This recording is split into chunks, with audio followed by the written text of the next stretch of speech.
오늘 우리에게 주신 하나님의 말씀 함께 봉독해 올려드리도록 하겠습니다. 오늘 우리에게 주신 말씀은 마가복음 1장 29절에서 39절까지의 말씀입니다. 제가 봉독해 올려드리도록 하겠습니다. 마가복음 1장 29절에서 39절까지의 말씀입니다.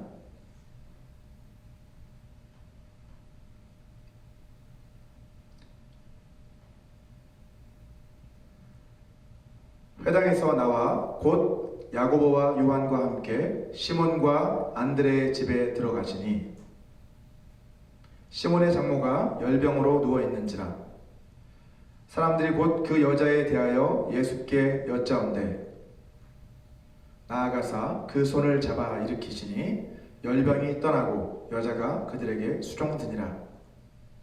저물어 해질 때에 모든 병자와 귀신 들린 자를 예수께 데려오니 온 동네가 그 문 앞에 모였더라.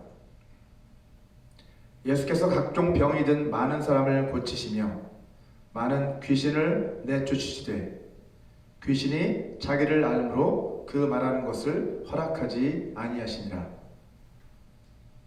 새벽 아직도 밝기 전에 예수께서 일어나 나가 한적한 곳으로 가사 거기서 기도하시더니 시몬과 및 그와 함께 있는 자들이 예수의 뒤를 따라가 만나서 이르되 모든 사람이 주를 찾나이다.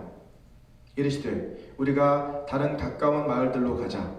거기서도 전도하리니 내가 이를 위하여 왔노라 하시고 이에 온 갈릴리에 다니시며 그들의 여러 회당에서 전도하시고 또 귀신들을 내쫓으시더라. 아멘. 지난 시간에는 예수님께서 안식일에 가버나움에 있는 한 회당에 들어가 가르치실 때 주님의 그 권세 앞에서 더러운 귀신이 쫓겨나감으로써 주님이 전파하신 하나님 나라의 복음이 권위 있는 새로운 교훈으로 인정받게 된 사건을 여러분과 함께 살펴보았습니다. 오늘은 마가복음 강의 5번째 시간으로 마가복음 1장 29절에서 39절까지의 본문 말씀을 중심으로 사명이 이끄는 삶이라는 제목으로 여러분과 함께 말씀의 은혜를 나누고자 합니다. 먼저 오늘 본문 29절 말씀을 보시면 예수님은 그 회당에서 나오셔서 야고보와 요한과 함께 시몬과 안드레의 집에 들어가십니다. 이 말씀을 통해서 우리가 발견할 수 있는 첫 번째 흥미로운 사실은 형제지간이었던 시몬 베드로와 안드레가 한 집에 살고 있었다는 사실입니다. 시몬과 안드레의 집이라고 표현을 하고 있잖아요. 그죠? 자, 그런데 다음 구절인 30절을 보시면 여기서 우리는 또 한 가지 흥미로운 사실을 발견하게 됩니다. 그것은 바로 그 집에 시몬의 장모가 함께 살고 있었다는 사실입니다. 자, 이러한 사실들을 종합을 해보면 시몬 베드로는 예수님을 만날 당시에 이미 결혼한 몸이었으며 한 집안의 가장으로서 장모님을 모시고 살고 있었고 동생 안드레도 그와 함께 살고 있었다는 것을 알 수 있습니다. 베드로의 장모가 얼마 동안이나 열병에 시달리고 있었는지 성경은 기록하고 있지 않습니다. 하지만 예수님이 그 집에 들어오셨을 때 그녀의 상태가 매우 심각한 상태였다는 것은 분명해 보입니다. 이 구절의 병행 구절인 누가복음 4장 38절을 한번 보시면 누가는 시몬의 장모가 중한 열병을 앓고 있었다라고 기록하고 있는 것을 볼 수 있습니다.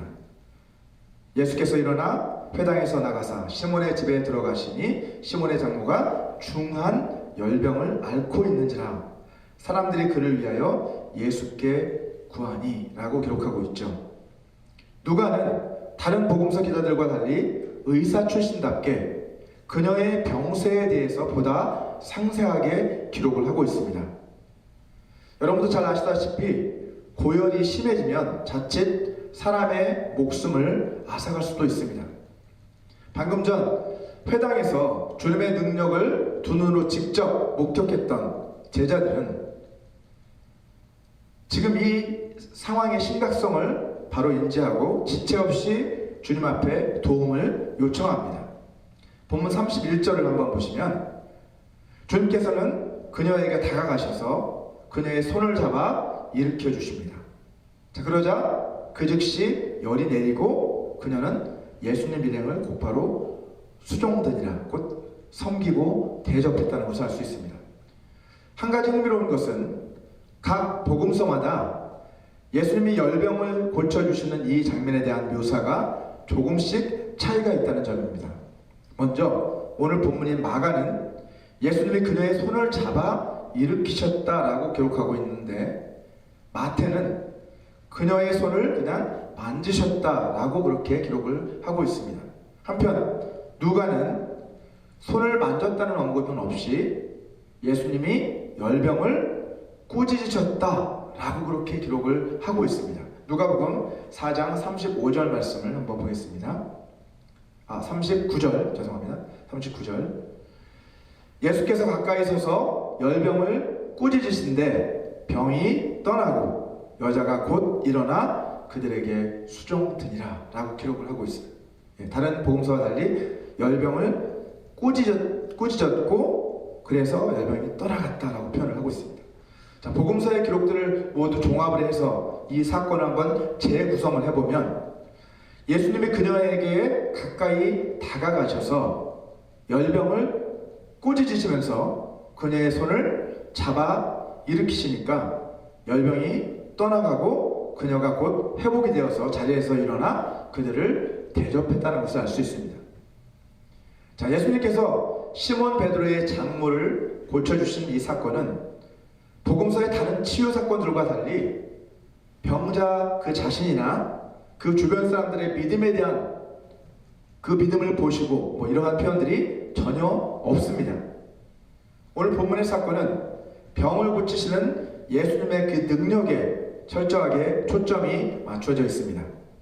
앞서 더러운 귀신들이 예수님의 권세 앞에 굴복할 수밖에 없었던 것처럼 이 질병도 주님의 그 권세 앞에서 굴복할 수밖에 없다라는 것을 분명하게 보여주고 있는 것이죠. 병고침을 받은 시몬의 장모는 보통 병이 낫더라도 좀 몸조리를 하잖아요. 근데 몸조리를 하는 대신에 곧바로 자리에서 일어나 예수님 일행을 섬깁니다. 기력까지도 완전히 회복했다, 완전히 치유함을 받았다는 것이죠. 그녀는 병고침의 그 능력을 체험하고 나서 주님의 은혜에 감사해서 그 즉시 하나님 나라의 그 사역에 동참한 것입니다. 베드로와 안드레 그리고 야고보와 요한, 이들은 주님으로부터 사람을 낚는 어부가 되게 하리라 라고 하는 그러한 부르심을 받고 주님을 따르게 되었다라고 한다면, 이 시몬의 장모는 병고침의 체험을 통해서 하나님 나라의 일꾼들을 섬기는 자로 지금 부르심을 받은 것입니다. 여러분, 시몬의 장모처럼 오늘날에도 병고침이나 기적의 체험을 통해 부르심을 받는 사람들이 많습니다.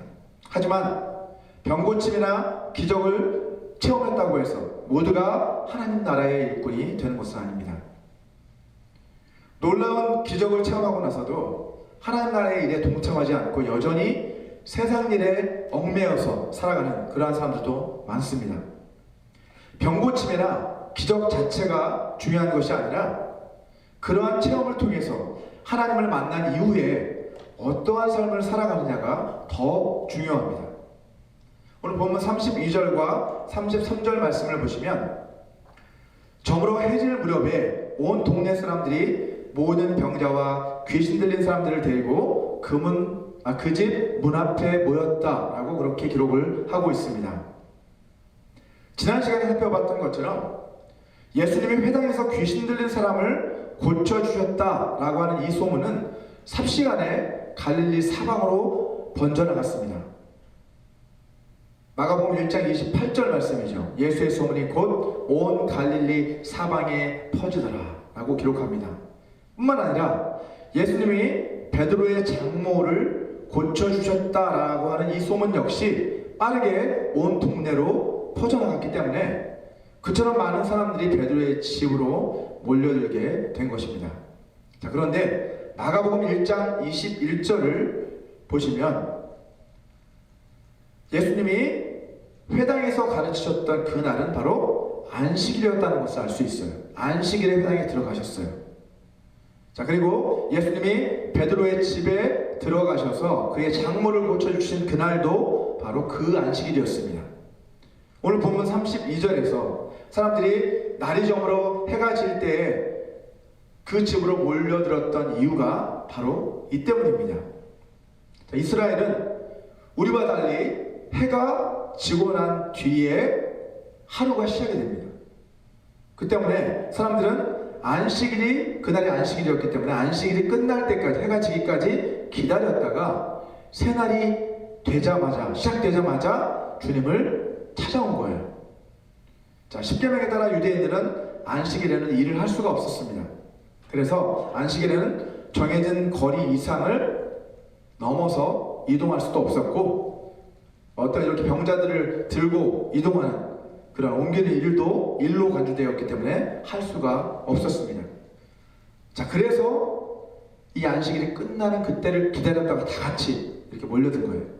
자, 여기서 데려오니 라고 번역된 그 헬라어 동사는 페로라고 하는 단어인데 그 시제가 미완료형 imperfect로 되어 있습니다. 자, 미완료형이라는 건 전에도 설명드렸지만 이전부터 동작이 시작돼서 계속해서 진행되고 있는 그런 동작을 말해요. 이것은 사람들이 병자들과 귀신 들린 사람들을 데려오기는 데려오는데 끊이지 않고 계속해서 데려오는 그 모습을 아주 생생하게 표현해주는 단어라고 할 수 있습니다. 자, 사람들은 예수님에 대한 그 소문을 듣고 당장이라도 예수님이 계신 곳으로 달려오고 싶었겠지만 그날이 안식일이었기 때문에 안식일이 끝날 때까지 기다렸다가 주님을 찾아온 거예요.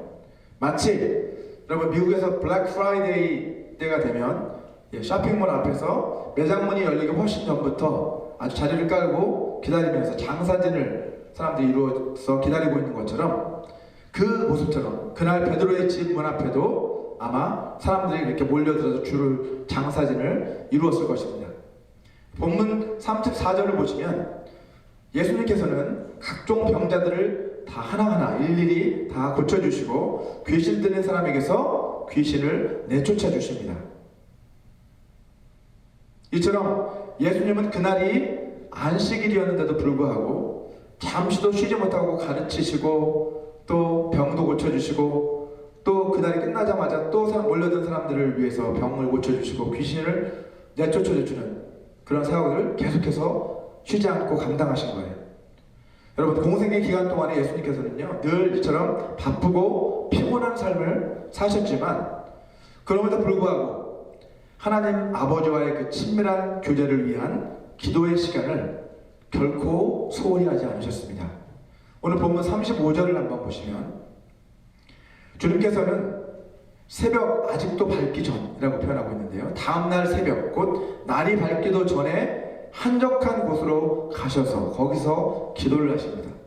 자, 여기서 한적한 곳이란 사람들에게 방해를 받지 않고 혼자서 기도할 수 있는 그러한 조용한 장소를 말합니다. 주님께서는 가버나움에서 많은 병자들을 고치시고 많은 귀신을 내쫓으신 직후에 곧바로 한적한 곳을 찾아가셔서 그곳에서 홀로 기도하셨습니다. 자, 이와 비슷한 경우가 다른 복음서에도 나오고 또 마가복음에도 나옵니다. 마가복음 6장에 보시면 오병이어의 사건이 기록이 되어 있는데요. 주님께서 물고기 2마리와 빵 5개로 5,000명 이상을 먹이신 사건이잖아요. 이 기적을 행하신 그 직후에도 사람들이 예수님을 임금 삼으려고 막 찾았잖아요. 그런데 주님은 그들을 피해 산에 혼자 올라가셔서 기도하셨습니다. 마가복음 6장 46절 말씀을 보시면 무리를 작별하신 후에 기도하러 산으로 가시니라 라고 분명하게 기록을 하고 있습니다. 여러분, 오늘 본문의 사건과 마가복음 6장에 기록된 이 두 사건의 공통점이 무엇인지 아십니까? 두 사건 모두 주님께서 놀라운 이적과 기적을 행하신 그 직후에 일어난 사건이라는 공통점이 있습니다. 또 두 사건 모두 사람들이 주님을 찾기에 혈안이 되어 있었다라는 공통점이 또한 있습니다. 하지만 주님은 오히려 그들을 피해서 어떻게 하십니까? 두 경우 모두 한적한 곳으로 피해 가셔서 그곳에서 하나님 아버지 앞에 기도하는 모습을 발견할 수 있습니다. 여러분, 연예인들은 보통 자신들의 인기가 치솟게 되면 그 인기에 보답하기 위해서 팬 사인회 같은 것들을, 그런 행사들을 열어서 인기 관리를 해나가잖아요. 그죠? 팬들이 계속 늘어날 수 있도록. 하지만 주님은 정반대로 자신의 인기가 치솟자 오히려 사람들을 피해 한적한 곳을 찾아가셨습니다. 인기 관리를 안 하신 거죠, 주님은. 예수님도 우리와 똑같은 사람으로 오셨기 때문에 사람들에게 인기를 누리고 싶은 그러한 유혹을 분명히 받으셨을 것입니다. 히브리서 4장 15절 말씀을 함께 읽어보도록 하겠습니다. 히브리서 4장 15절 보면 우리에게 있는 대제사장은 우리의 연약함을 동정하지 못하실 리가 아니요 모든 일에 우리와 똑같이 시험을 받으신 이로되 죄는 없으시니라 라고 말씀합니다. 예수님은 우리와 똑같은 사람으로 오셔서 우리와 똑같은 경험을 하셨다는 거예요. 우리와 똑같은 시험도 받으셨다는 거예요. 육체의 연약함이 있기 때문에. 자, 히브리서 기자는 예수님은 이 땅에 계시다 우리와 똑같이 시험을 받으셨지만 그럼에도 불구하고 한 번도 죄를 짓지 않으셨다라고 분명하게 말씀합니다. 자, 예수님은 본래 하나님이시지만 하나님과 동등됨을 취할 것으로 여기지 않으시고 오히려 자기를 비워 종의 형체, 곧 우리와 똑같은 인간, 사람이 되어 오셨고 이 땅에 계시는 동안에 철저하게 사람으로 살아가시고 우리에게 본을 보여주시기 위해 그렇게 또 사역하셨다라는 사실을 우리는 결코 잊어서는 안 됩니다. 오늘 본문 36절과 37절 말씀을 한번 보시면 시몬과 및 그와 함께 하는 자들이 예수의 뒤를 따라가 만나서 이르되 모든 사람이 주를 찾나이다 라고 이렇게 찾아오는 것을 볼 수 있습니다. 주님을 사람들이 막 찾으니까 이들도 이제 거기에 편성해서 이제 예수님을 찾아 나선 거예요. 자, 모든 사람이 주님을 찾고 있었기 때문에 주님을 모셔가기 위해서 주님을 찾아온 것이죠. 하지만 주님께서는 이들의 요구대로 가버나움으로 돌아가지 않으십니다. 그리고 곧바로 전도하러 다른 가까운 마을들로 가자라고 말씀하시며 이제 그렇게 계속해서 사역을 하시죠. 이것이 바로 주님께서 이 땅에 오신 목적이라고 분명하게 주님은 말씀하십니다. 본문 38절을 다시 한번 읽어보겠습니다. 이르시되 우리가 다른 가까운 마을들로 가자. 거기서도 전도하리니 내가 이를 위하여 왔노라 라고 분명하게 말씀하십니다. 나는 지금 사람들의 그 인기를 얻으려고 온 것이 아니라 나는 전도하기 위해서 하나님 나라의 복음을 전하기 위해서 왔다. 그러니 이제 다른 마을들로 가서 전도하러 가자라고 이렇게 주님은 말씀하고 계시는 겁니다. 자, 이어지는 39절 말씀을 한번 보시면 이에 온 갈릴리에 다니시며 그들의 여러 회당에서 전도하시고 또 귀신들을 내쫓으시더라 라고 기록을 합니다. 주님께서는 온 갈릴리, 그죠? 그 가까운 마을을 거치셔서 온 갈릴리 지역을 다 돌아다니시면서 각각에 있는 각 지역에 있는 회당에서 전도도 하시고 귀신들을 내어 쫓는 그러한 사역을 계속해서 해나가셨습니다.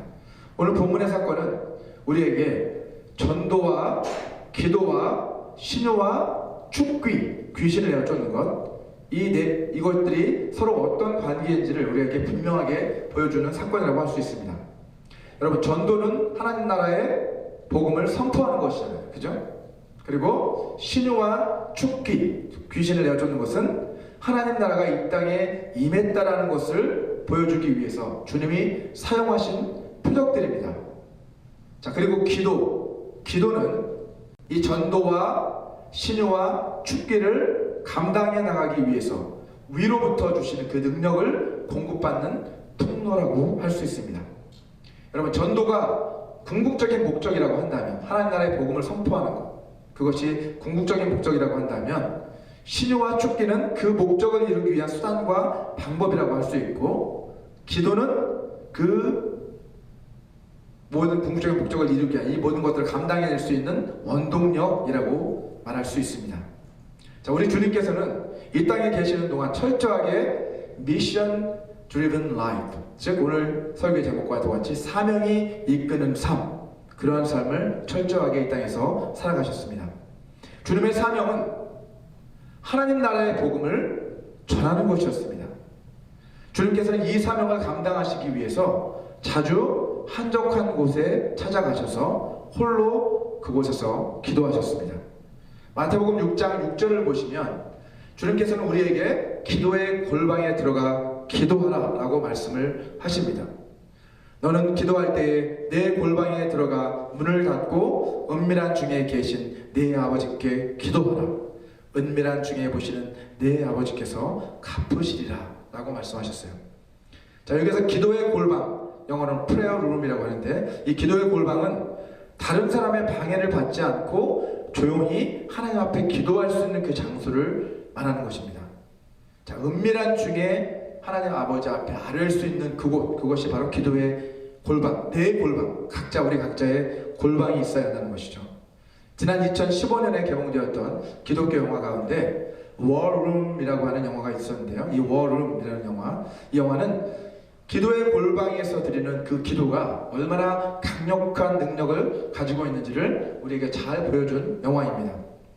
자, 워룸이라고 하는 이 제목은 원래 전투를 지휘하는 전쟁에서 작전 지휘 본부를 가리킬 때 워룸이라고 합니다.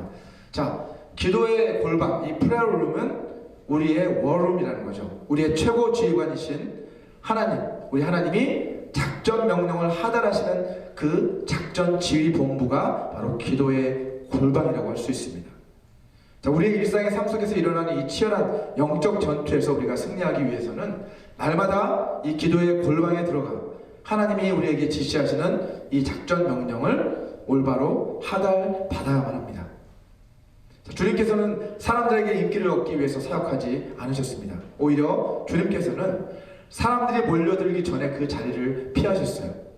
주님께서는 사람들에게 주목을 받고 사람들에게 인기를 얻는 것에 마음을 빼앗기게 되면 사명이 이끄는 그 삶에서 멀어지게 된다는 것을 너무나도 잘 알고 계셨기 때문에 기도의 골방을 찾으셨어요.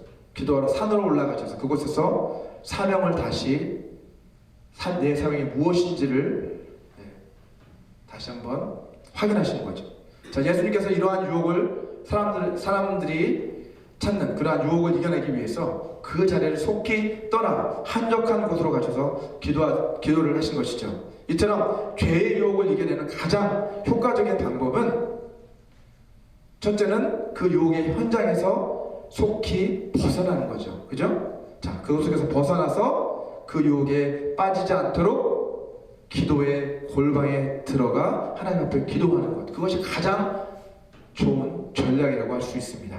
죄를 이겨낼 수 있는 가장 효과적인 전략은 빨리 그곳에서 도망쳐서 기도의 골방에 들어가 기도하는 것, 그것이 유혹을 이겨내는 가장 좋은 방법입니다. 자, 우리 주님께서 하나님의 사명을 감당하시기 위해 기도하셨던 것처럼 우리도 주님이 우리에게 맡기신 복음 전파의 사명을 감당하기 위해서 우리는 기도해야만 합니다. 여러분, 하나님의 일을 할 때 사람들에게 인정을 많이 받아도 유혹에 빠지기 쉽고요, 반대로 사람들이 알아주지 않는 경우에도 우리는 시험에 들기 쉽습니다. 자, 그래서 우리는 사람들에게 인기가 많을 때는 마음이 교만해지지 않도록, 높아지지 않도록 기도해야 되고, 사람들이 알아주지 않을 때 그때는 시험에 들지 않도록 또 낙심하지 않도록 깨어서 기도해야만 합니다. 기도해야 되는 것이 중요하다는 거죠. 자, 주님께서 사역으로 인해 바쁘시고 피곤한 중에도 기도를 소홀히 하지 않으시는 것처럼 우리도 하는 일이 많고 바쁘다고 해서 기도를 소홀히 해서는 안 됩니다. 여러분, 전기자동차가 계속해서 달리기 위해서는 정기적으로 어떻게 해요? 배터리를 충전해 줘야 되죠. 전기를 충전해 줘야 전기자동차가 계속해서 달릴 수 있는 것처럼 우리가 하나님의 사역을 지속적으로 감당해 나가기 위해서는 기도를 통한 영적인 재충전이 반드시 필요합니다. 우리가 하는 일이 많아져서 바빠지다 보면 자연스럽게 기도가 소홀해지기 마련입니다. 빌 하이벨스의 저서 가운데서 너무 바빠서 기도합니다 라는 책이 있습니다. 자, 대부분의 사람들은 너무 바빠서 기도할 시간이 없습니다 라고 말하잖아요. 하지만 빌 하이벨스는 이 책에서 발상의 전환을 요구합니다. 그는 바쁠수록 더 많이 기도해야 한다, 바쁘기 때문에 기도해야 한다 라고 우리를 설득합니다. 왜냐하면 기도를 통해서만 우리에게 맡겨진 그 사명을 감당할 수 있는 그 영적인 능력을 공급받을 수 있기 때문입니다. 기도는 하나님의 능력을 공급받는 유일한 통로이기 때문에 우리가 사역에 바쁘면 바쁠수록 더 많이 기도해야만 한다는 것이죠. 이 땅에 계시는 동안 우리 주님께서는 식사할 겨를도 없고 또 주무실 겨를도 시간도 없을 만큼 아주 바쁘게 사역을 하셨습니다. 자, 그런데 그렇게 바쁘신 와중에도 주님께서는 결코 기도를 쉬지 않으셨습니다. 하나님의 아들이신 주님께서도 사명을 감당하시기 위해 기도하셨는데 하물며 우리들은 얼마나 더 기도해야 되겠습니까? 여러분, 저와 여러분 모두가 날마다 기도의 골방, 각자의 기도의 골방에 들어가 주님 앞에서 부르짖음으로 위로부터 부어주시는 그 능력을 공급받아서 주님이 우리에게 맡겨주시는 복음 전파의 이 사명을 감당해 나가는 삶을 살아가게 되시기를 주님의 이름으로 축원합니다. 우리 이 시간 오늘 주신 이 메시지를 생각하시면서 우리 잠시 눈을 감고 함께 기도하는 시간을 갖기 원합니다.